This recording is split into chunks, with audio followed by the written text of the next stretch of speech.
Accounting equation का paper कौन सा है ये?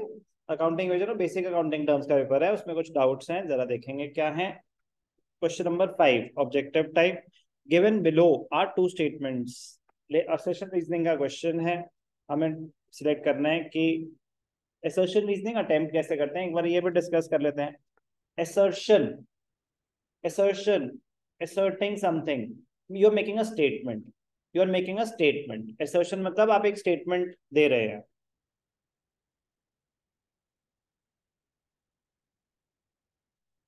Cash is a real account, ठीक है ना, cash is a real account, तो एक स्टेटमेंट हो गई, इट इज अ स्टेटमेंट।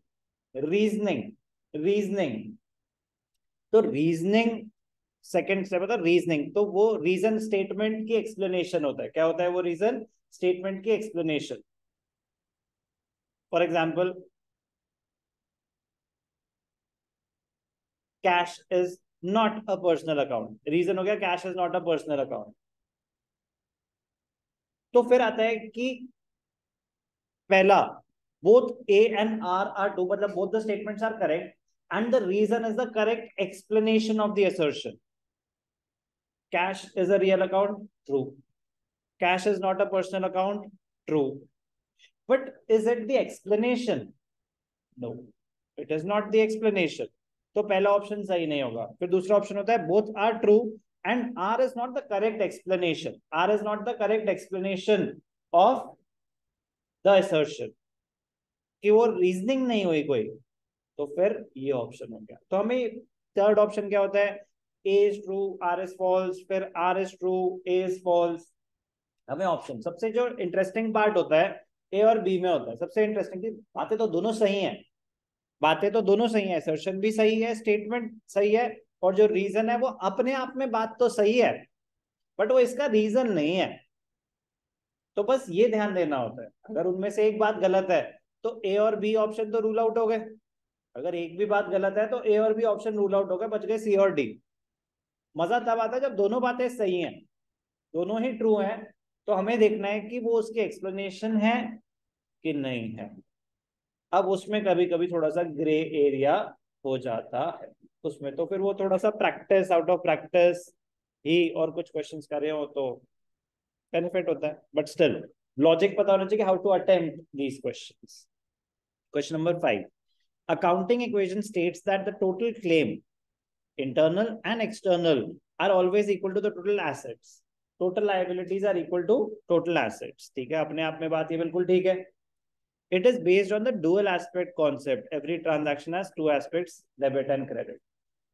तो दोनों बातें अपने आप में सही है और ये उसकी एक्सप्लेनेशन भी है।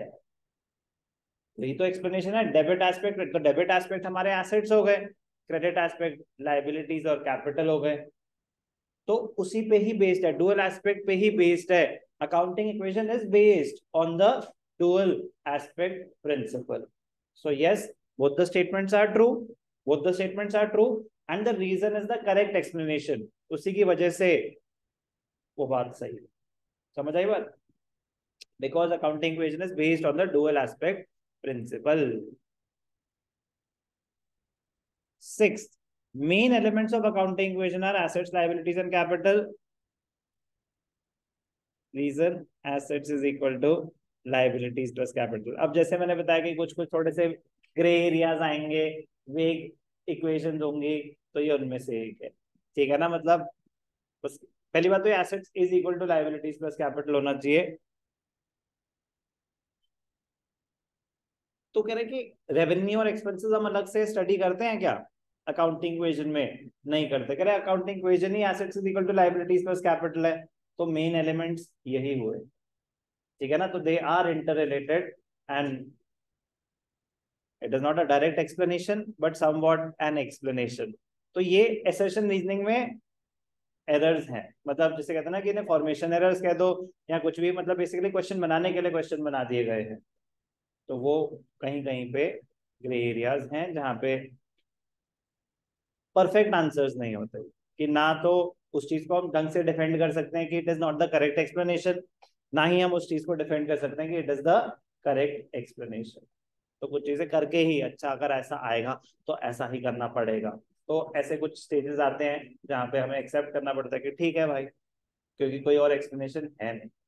ठीक है, तो यस, ये थोड़ा सा कंट्रोवर्शियल है, but no other option. Interesting, very very interesting, कुछ नया सीखेंगे थोड़ा सा।